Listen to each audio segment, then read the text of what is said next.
50살이 넘으면 이상한 변화가 하나 생깁니다. 앞으로의 인생보다 지나간 인생이 더 자주 떠오르기 시작한다는 점입니다.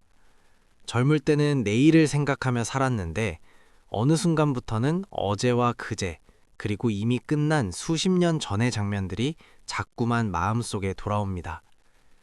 밤에 혼자 누워 있을 때 문득 이런 생각이 들지 않습니까? 그때 그 선택만 하지 않았어도, 그 사람과 조금만 다르게 말했어도, 그 기회를 잡았더라면 내 인생은 지금과 달라졌을까? 이 질문들은 대답을 얻기 위해 떠오르는 것이 아닙니다. 그저 스스로를 괴롭히기 위해 뇌가 계속 꺼내드는 장면들입니다. 그리고 더 무서운 사실은 이 현상이 의지의 문제가 아니라 뇌 구조의 문제라는 점입니다. 많은 사람들은 이렇게 말합니다. 이제 그만 잊어라. 과거에 집착하지 마라. 하지만 과거를 놓지 못하는 사람의 뇌는 잊지 않도록 설계되어 있는 경우가 많습니다. 그래서 어떤 사람들은 이미 끝난 인생의 한 장면을 10년, 20년이 지나도 마치 어제 일처럼 계속 반복해서 떠올립니다. 그리고 그동안 현재의 시간은 조용히 흘러가 버립니다. 오늘 우리는 왜 어떤 사람의 뇌는 과거를 절대 놓아주지 않는지, 왜 중년 이후에 후회와 해상이 더 강해지는지, 그리고 이 구조에서 어떻게 벗어날 수 있는지를 차분히 이야기해 보려 합니다. 만약 지금 당신도 과거의 한 장면 때문에 잠을 설친 적이 있다면 이 이야기는 당신을 위한 이야기일지도 모릅니다. 이 채널 알짜 정보 창고는 인생의 후반부를 조금 덜 후회하며 살 수 있는 심리 이야기를 전하고 있습니다. 이런 주제가 당신에게 의미 있다면 조용히 구독해 두시고 앞으로의 이야기에도 함께 해주세요. 이제 과거를 놓지 못하는 사람의 뇌가 어떤 구조로 움직이는지 그 내부부터 하나씩 들여다보겠습니다. 해마와 편도체, 왜 감정 기억은 사라지지 않는가? 많은 사람들은 이렇게 생각합니다. 시간이 지나면 아픈 기억도 자연스럽게 흐려질 것이라고. 하지만 현실은 정반대입니다. 어떤 기억은 시간이 지날수록 더 선명해지고 더 자주 떠오르며 더 깊이 마음을 괴롭힙니다. 그 이유는 기억이 단순히 시간이 지나서 사라지는 정보가 아니라 뇌의 아주 특정한 구조에 의해 선택적으로 보존되기 때문입니다. 인간의 뇌에는 기억을 담당하는 핵심 구조가 두 개 있습니다. 해마와 편도체입니다. 해마는 사건 자체를 저장합니다.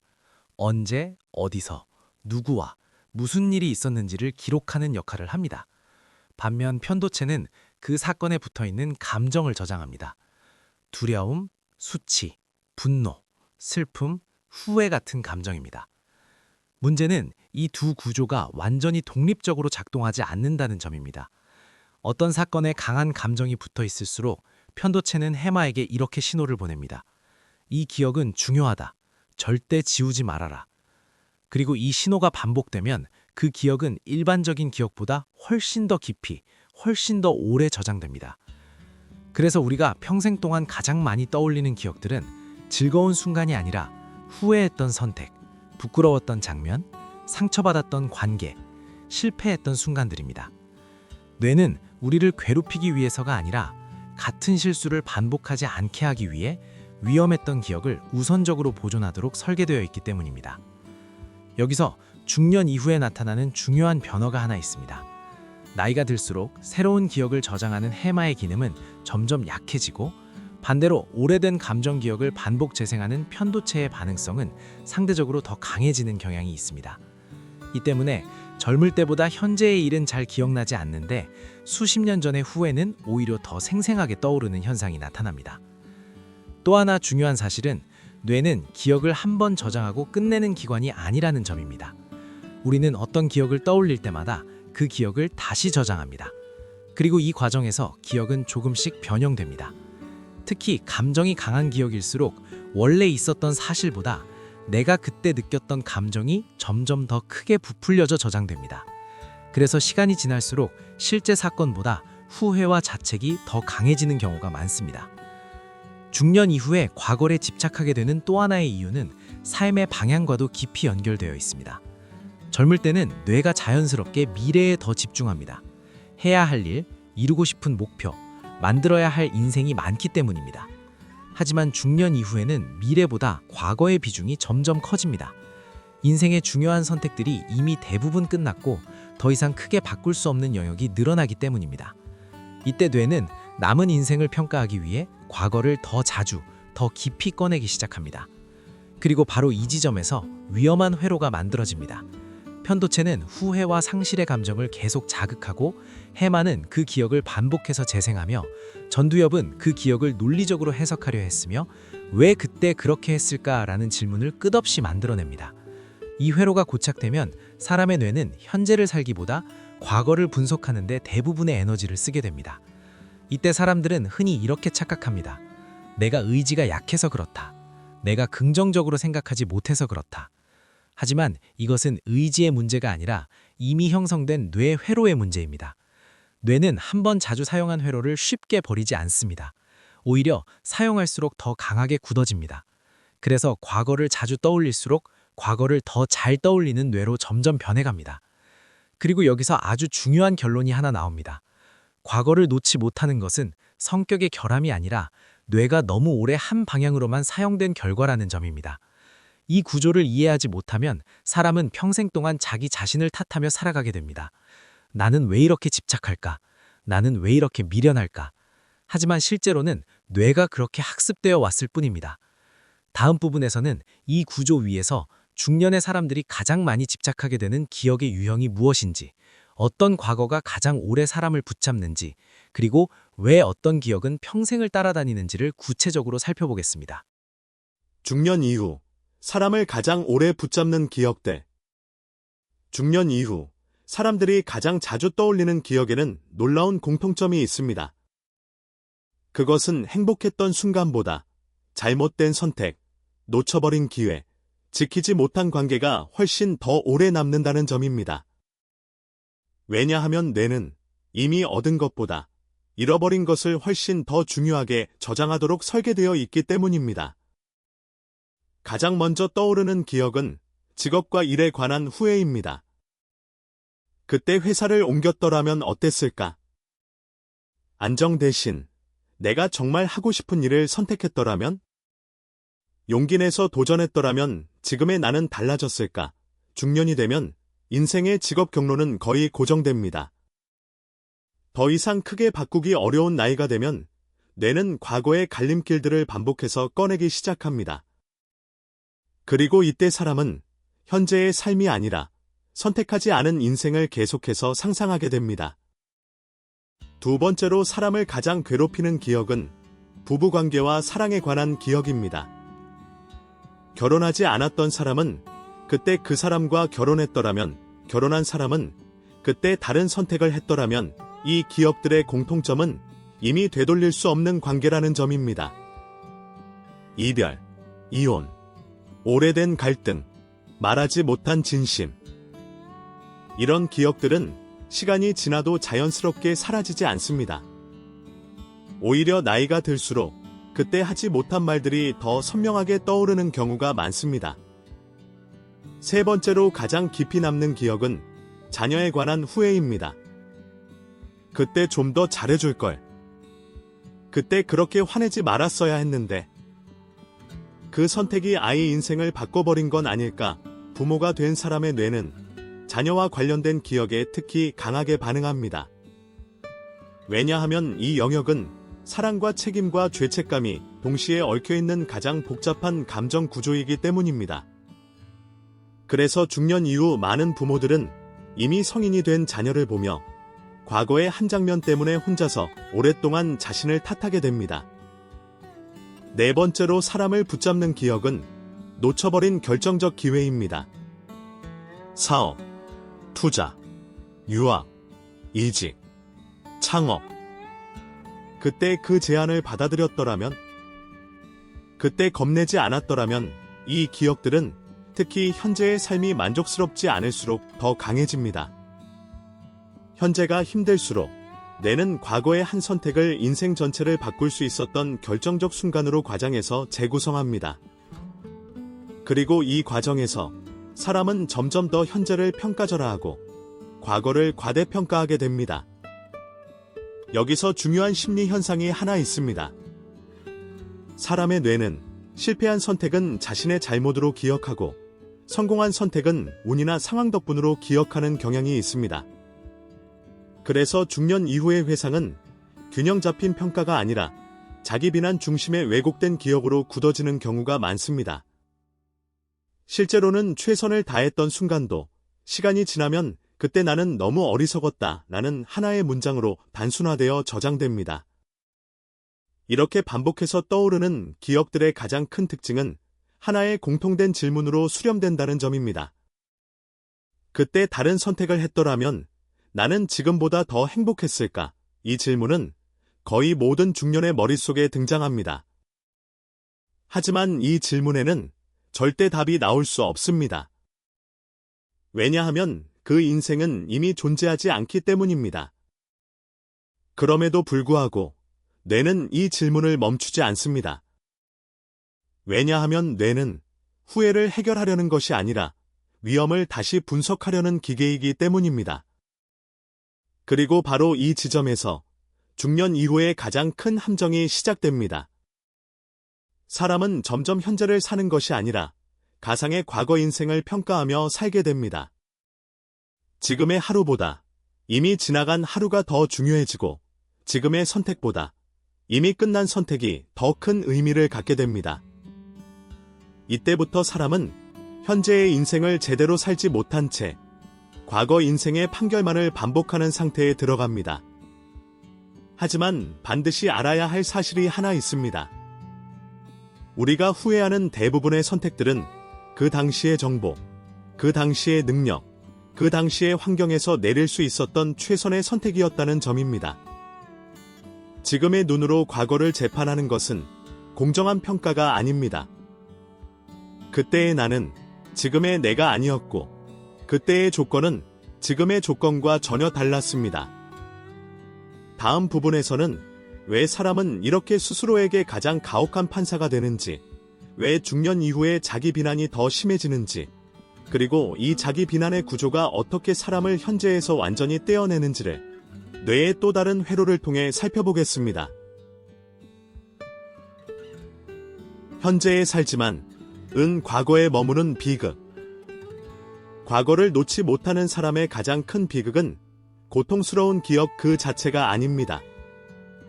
진짜 비극은 그 기억 때문에 현재의 인생을 제대로 살지 못하게 된다는 점입니다. 몸은 분명 지금 이 자리에 있는데 항상 수십 년 전의 어느 갈림길에 머물러 있습니다. 아침에 눈을 떠도 오늘 해야 할 일보다 오래전의 한 장면이 먼저 떠오릅니다. 가족과 함께 있어도 지금 나누는 대화보다 그때 하지 못했던 말이 더 크게 울립니다. 일을 하다가도 현재의 성취보다 과거의 실패가 더 선명하게 마음을 찌릅니다. 이때 사람은 현재를 사는 것이 아니라 과거를 반복해서 다시 사는 사람이 됩니다. 이 상태가 오래 지속되면 아주 중요한 변화가 하나 생깁니다. 사람은 점점 현재에 감정적으로 반응하지 않게 됩니다. 기쁜 일이 있어도 크게 기쁘지 않고 슬픈 일이 있어도 깊이 슬프지 않습니다. 왜냐하면 대부분의 감정 에너지가 이미 과거에 묶여있기 때문입니다. 현재는 그저 과거를 떠올리기 위한 배경처럼 느껴지기 시작합니다. 그리고 여기서 나타나는 가장 위험한 현상은 삶에 대한 참여감이 사라진다는 점입니다. 사람은 자기 인생의 주인공이 아니라 관객처럼 살기 시작합니다. 선택을 해도 어차피 늦었다라고 생각하고 새로운 일을 시작해도 이미 기회는 다 지나갔다라고 스스로를 제한합니다. 이때부터 인생은 더 이상 만들어가는 것이 아니라 그냥 흘러가는 것이 됩니다.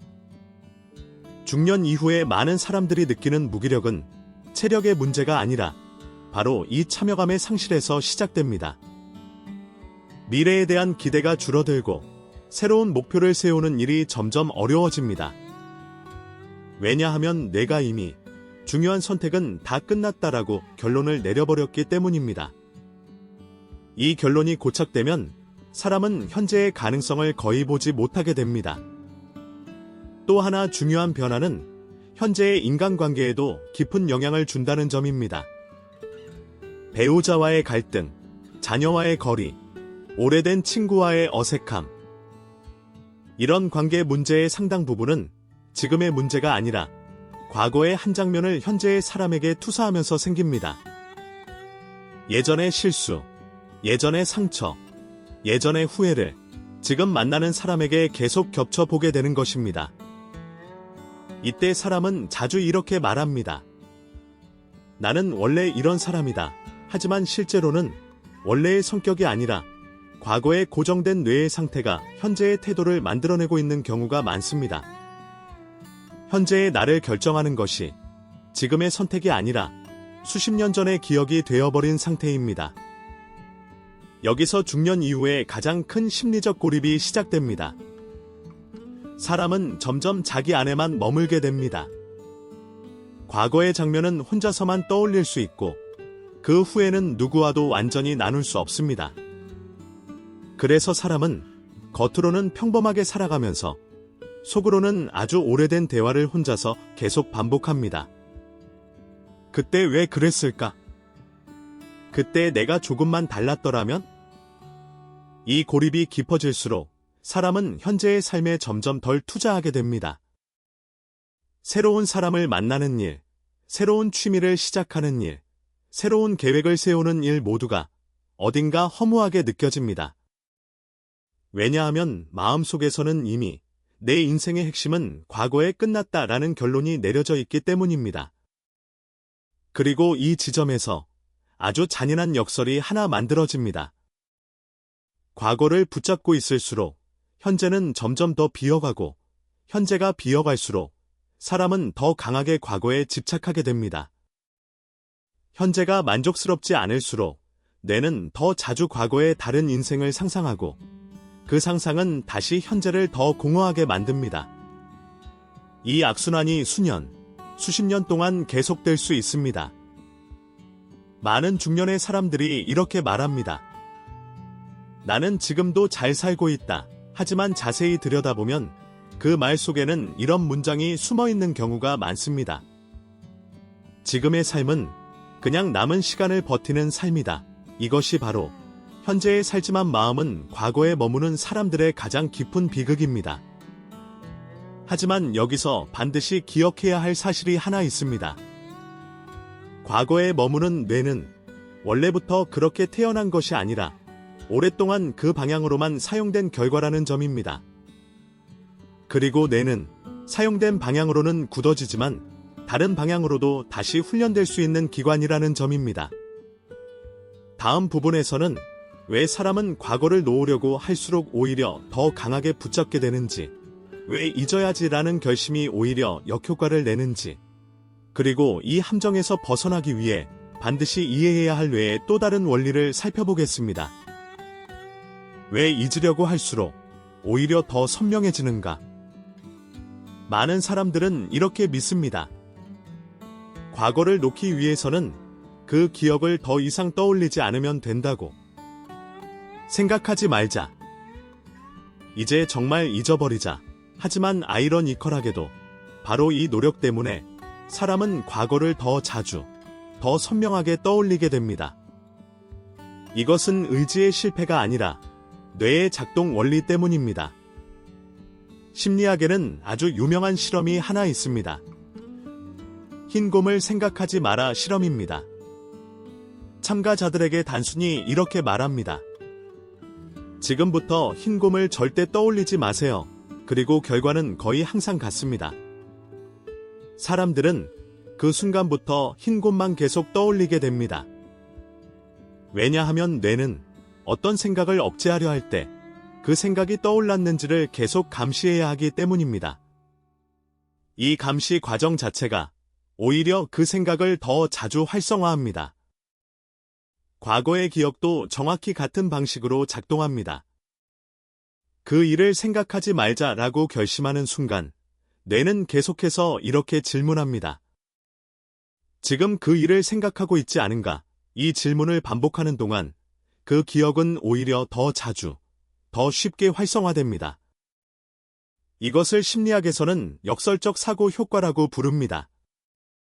잊으려는 노력 자체가 기억을 붙잡는 가장 강력한 접착제가 되는 구조입니다.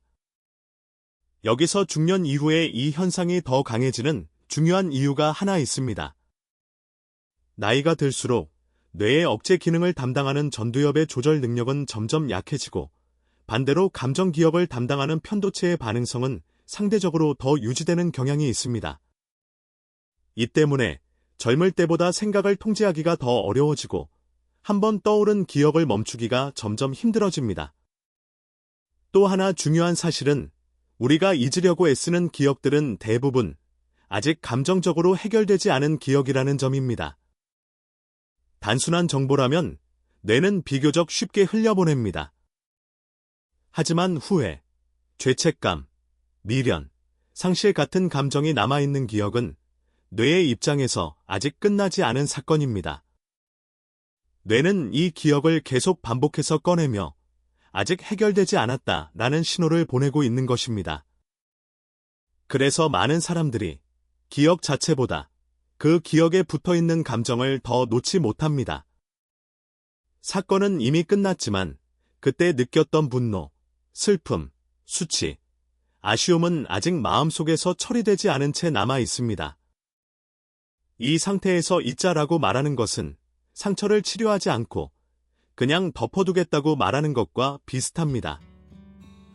덮어둔 상처는 시간이 지나면 자연스럽게 낫는 것이 아니라 더 깊은 곳에서 계속 염증을 일으킵니다. 그리고 여기서 아주 중요한 함정이 하나 만들어집니다. 사람은 과거를 떠올릴 때마다 그 기억을 다시 저장합니다. 그런데 이 재저장 과정에서 뇌는 원래의 사건보다 현재의 해석을 더 강하게 덧붙입니다. 시간이 지날수록 실제 사건보다 그때 나는 정말 어리석었다 라는 자기 비난의 문장이 점점 더 커집니다. 그래서 기억은 점점 더 객관적인 기록이 아니라 자기 처벌의 이야기로 변해갑니다. 이 과정이 오래 반복되면 뇌 안에는 하나의 자동 회로가 만들어집니다. 조용한 순간이 오면 과거가 떠오르고, 과거가 떠오르면 자책이 시작되고, 자책이 시작되면 다시 과거의 장면을 더 깊이 파고드는 회로입니다. 이 회로는 특별히 의식하지 않아도 자동으로 작동합니다. 그래서 사람은 쉬고 싶을 때 가장 괴롭고 아무 일도 하지 않을 때 가장 많은 기억에 시달리게 됩니다.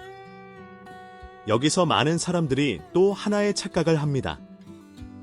내가 아직 용서하지 못해서 그렇다. 내가 마음이 약해서 그렇다. 하지만 실제로는 이것은 용서의 문제가 아니라 뇌가 아직 그 사건을 안전한 기억으로 분류하지 못했기 때문입니다. 뇌는 위험하다고 판단한 기억을 계속해서 꺼내어 점검하는 기관입니다. 그리고 이 점검은 우리가 의식적으로 멈추려고 할수록 오히려 더 강해집니다. 그래서 과거를 놓기 위한 첫 번째 조건은 억지로 잊으려 하지 않는 것입니다. 기억을 밀어내는 순간 뇌는 더 강하게 그 기억을 붙잡습니다. 반대로 이 기억이 아직 나에게 아프구나라고 인정하는 순간 뇌는 처음으로 그 기억을 다른 방식으로 처리하기 시작합니다. 억제에서 재해석으로 방향이 바뀌는 순간입니다. 그리고 이 지점에서 아주 중요한 전환점이 하나 나타납니다. 사람은 비로소 왜 나는 아직도 이 기억에 붙잡혀 있는가? 라는 질문을 하게 됩니다. 단순히 없애려는 것이 아니라 이해하려는 방향으로 움직이기 시작합니다. 이것이 바로 과거를 놓는 과정의 실제 시작입니다.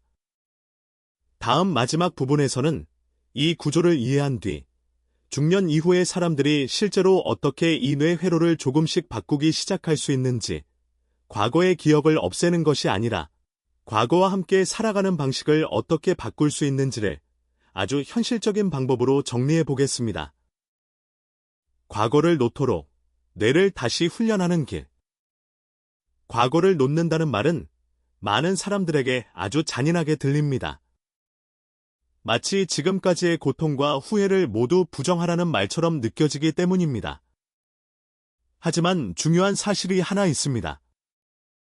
과거를 놓는다는 것은 기억을 지우는 일이 아닙니다.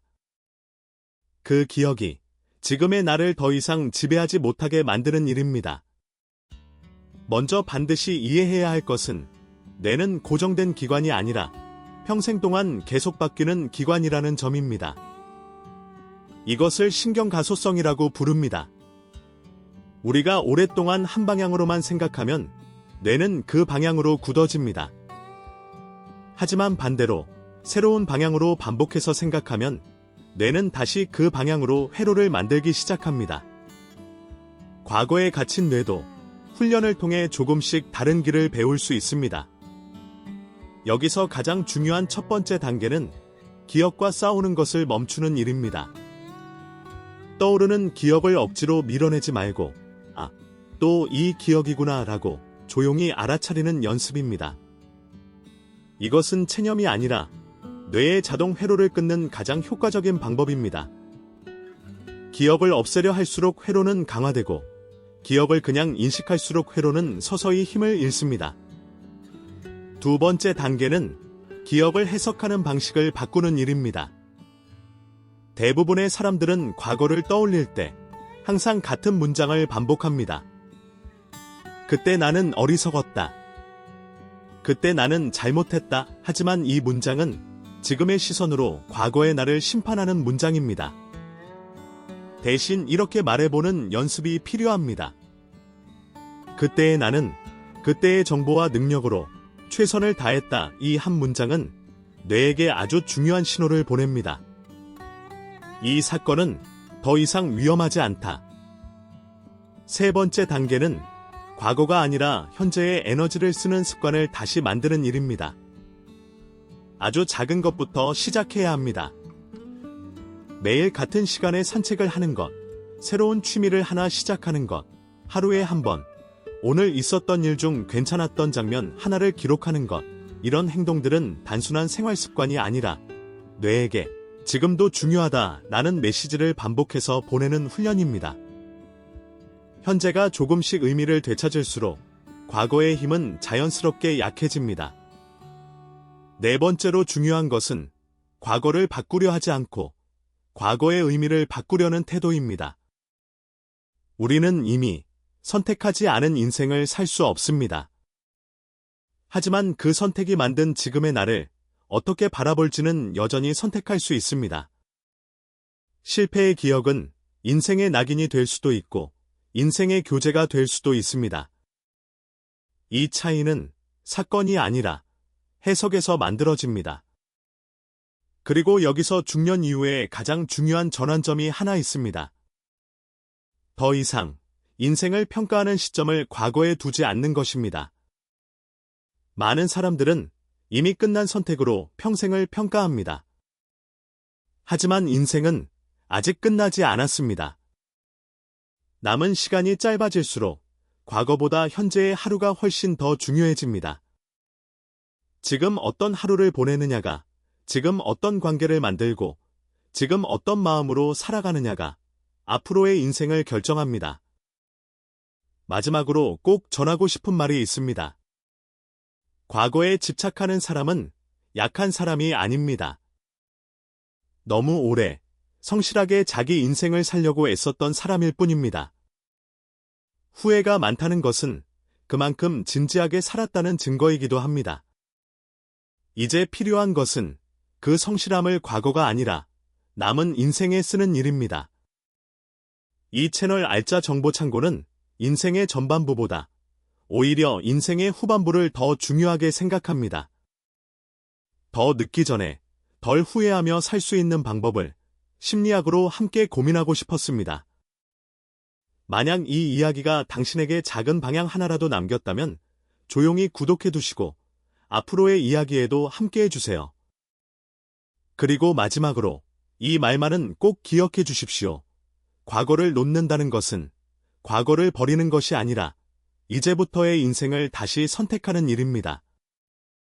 지금 이 순간부터 아주 조금씩이라도 당신의 뇌를 과거가 아니라 현재 쪽으로 다시 훈련시키기 시작하십시오. 당신의 인생은 아직 끝나지 않았습니다.